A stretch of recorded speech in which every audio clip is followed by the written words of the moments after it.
Listen, kiddo, I know you don't like it when Daddy leaves you alone, but I need you to take care of yourself for a minute. You just stay here while Daddy runs to his office. You'll be okay, pal. I'll be back in a bit. Goo goo gaga. I want milk.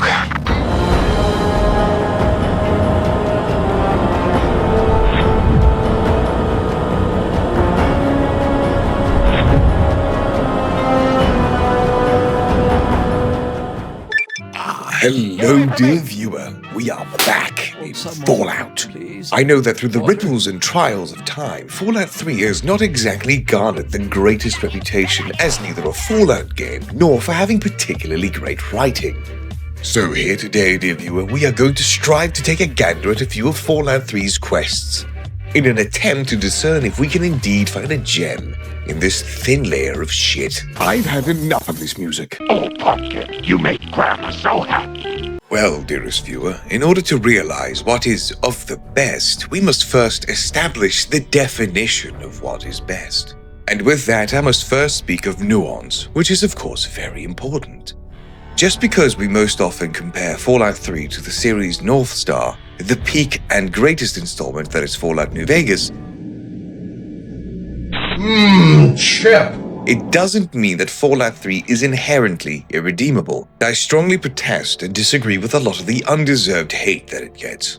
As many things on the internet, the opinion that Fallout 3 is bad has snowballed and blatantly been written off as the popular consensus. But I'm here today, dear viewer, to in a little way help to rehabilitate its reputation. Because after all, Fallout 3 is no Fallout 4, nor is it the truly awful Fallout 76. Because there is some actually good writing in Fallout 3, which is what I hope to show today. So, dear viewer, what is the definition of best? I don't know. No, but in this case, I will strive to find the best quest according to its story, how it tells its story, and characters and how they interact with the player. I wanted to say action, but this game is not really known for its action. The gore, yes, but action, no. So in total, there are 59 quests alongside numerous unmarked quests or places of interest in Fallout 3. Alongside the DLC that add 35, it gives us the grand total of 94 quests. And with all these quests that I can't go through individually due to time constraints, here are some that I have cherry-picked as good alternatives and some bad or even awful. All of this just works. And we of course begin with the Oasis, which I covered in my previous Fallout video, so I won't go in much on it today. But it is one of my favorite quests that offers a moral conundrum that you can easily find yourself weighing back and forth. But nay, dear viewer, it is not in my mind the greatest, and I put it here first to rid you of any hope that this is indeed the case. The power of the atom, or more commonly known as blowing up Moira Brown. It is, of course, a massive fan favorite, allowing you as the player to decide the fate of several NPCs, which is quite a rare thing for a Bethesda game to do in recent years. To allow a player to pick and choose who they kill or not, and have them live with the consequences of their action. This is, of course, one of the greatest quests in the game for a very good reason, but it is not the best. Riley's Rangers. It's a neat little action quest, but alas, it offers naught more than a good way to earn cash and some brilliant Fallout 3 action. Agatha's Song, where you go to Vault 92 to fetch a violin from her relatives that are dead. It's quite a lovely little quest line where you get to talk to a lovely old lady that plays music for you. And you also get the ability to get a new radio station as well. And you also get taught some of those wonderful things you can do with a violin bow. To be young again. The Tenpenny Tower Quest. A highly intriguing quest where you are tasked with either allowing ghouls to integrate into the Tenpenny Society or exterminate them. You can convince the locals to accept these immigrants into the community, which they will do, some more reluctant than others. You must be retarded. But ultimately, through the assent of a majority, they are let in. But if you do this, the original residents are all slaughtered and murdered by the recent ghoul immigrants. This is the positive karma choice, by the way. But if you instead kill Roy Phillips, yes, that's the ghoul leader's name, and his companions, it is treated as the bad karma option. What did Todd mean by this? You got to shoot them in the head. A quite neat treasure hunting quest where you are tasked by a ghoul, Mr. Crowley, to deal with some evil racists who done bad to him. And of course, once you've dealt with them, he just wants you to collect a key as proof that the killing has been done. Don't worry what these keys open, it's not important. Wink. After you have shot these racists in the head, you are supposed to go back and give these keys to Mr. Crowley. Don't ask any questions, just hand them in. No questions about any power armor in any fort here. No. Sadly, I must disqualify the pit, because even though it's very good, Dear workers, it is not gay if you have your socks on and it's with the homie. it's still an entire DLC that follows a story with multiple choices during the course of the events of the DLC. I do like the scrapyard chasing after steel ingots. I'm quite obsessed with that one for some reason. The Point Lookout main quest is of course disqualified, but the main quest is alright, rather short, and the characters are never really developed or explored. I did, however, find several kernels that are quite good or even great quests, but I'm only today going to focus on two. The Velvet Curtain. You are tasked to trace the footsteps of a long-dead Chinese spy to finish their mission, to destroy a sunken Chinese submarine. You engage in a little spy hijinks like reading hidden files on computers, and secret passphrases, secret hideouts, secret gadgets, explosions, and double crosses. And with this double cross, they originally intended to assassinate you after giving you a lovely little message. So long, gay boys! The Dark Heart of Black Hole. I do like this quest quite a bit, but it is not really a very Fallout quest. And by that I mean that this questline is very much a reference to some of the more eldritch horror that Bethesda has leaned into in Fallout 3 and Fallout 4, which is more Lovecraftian than it is Fallout. The quest is very atmospheric and cool, and I enjoy playing it, but fundamentally I'd say it's not a Fallout quest, but a Lovecraft reference quest. The Keller Family Quest, a series of unmarked quests where you collect a bunch of holotapes that gives you the code to a big secret vault with a good reward at the end. Very nice. Apologies. I must apologize. Whilst we are here, there is something I must do. Forbidden Squad.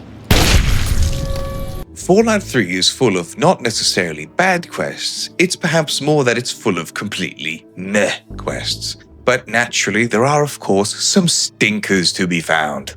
Like the Mothership Zeta DLC, the crazy nuka lady, the main quest. I'm sorry, my companion, but no. We all have our own destinies, and yours culminates here. I would not rob you of that.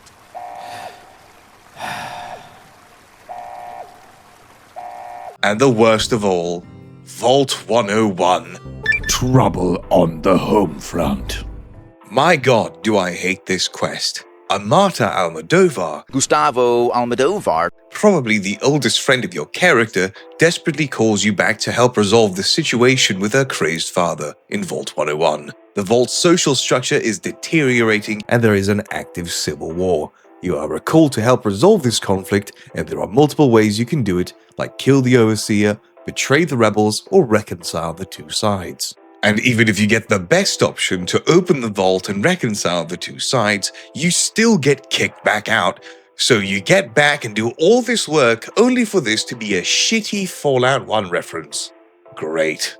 This could have been a great opportunity to add an option to add another interesting location, like the Capital Wasteland's Vault City, where we could have traded for goods and services.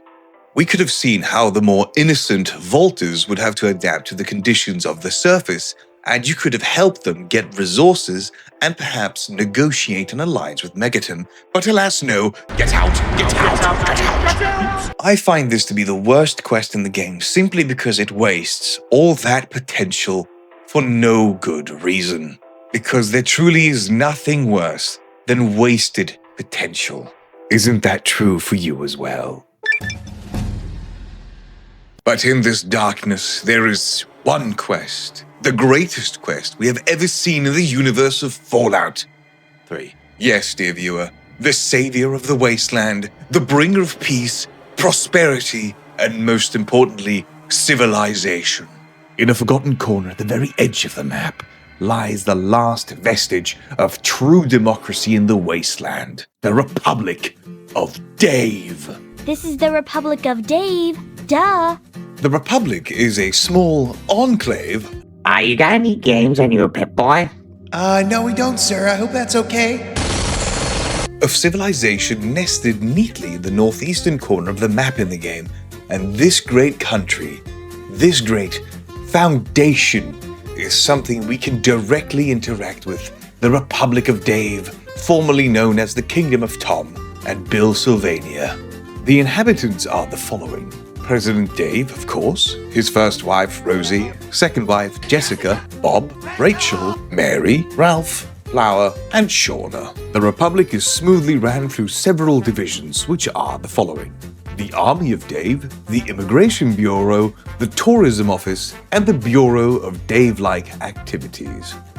But if this country is entirely inhabited by a man and his family, is this nepotism? Corrupt? Absolutely not. Rid yourself of such vile accusations or face the wall. You will address me as Mr. President, or I will have you executed.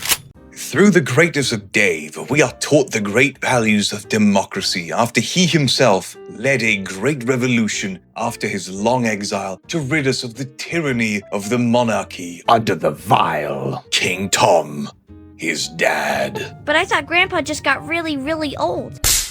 Shut up. Which shows how truly courageous the dear leader of the Republic, Dave, is. You get to actively take part in democracy, meaning that Dave actively encourages foreign representatives of the wasteland to observe his election to ensure a fair and equal election. Alas, you cannot become a full citizen, but you can apply for asylum and become a refugee. He used a gun. Gun suckle. Stop it! Where? Murdering scum. Murderer!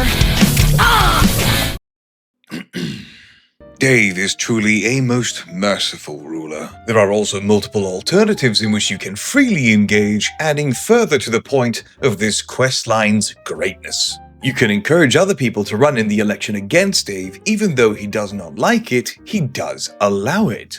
You can even rig the election in favor of any candidate you so choose. Even though Dave is clearly upset at any potential loss, the great leader leads by example and shows his moral greatness by respecting the election's results. After counting the votes, the president is... Rosie! Rosie can't be president.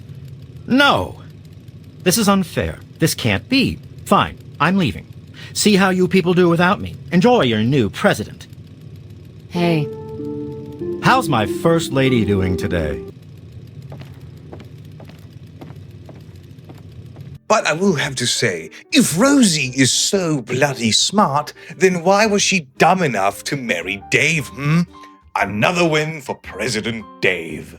But nobody is forced to stay in the Republic of Dave, and thusly he migrates out to reform a new country if he loses the election. There goes my hero. Watch it as Dave goes. Continuing the important mission of civilizing the wastes. This shows how President Dave believes strongly in the value of democracy and freedom of movement of his citizens where there is no hindrance, no serfdom for the people. How wonderful this truly is for the wasteland. And with his loss or victory, he still strikes out to rebuild the world and democracy, one wife at a time. I guess you're wondering where I'm going. I'm off to annex Old Olney and forge the new Republic of Dave. Don't try to stop me. Rosie somehow came up with the most votes. There must be some kind of bug in the voting system. Don't have to get into what happened, but we all know what happened. It was a rigged deal, a terrible thing. Terrible, terrible thing. And Exactly.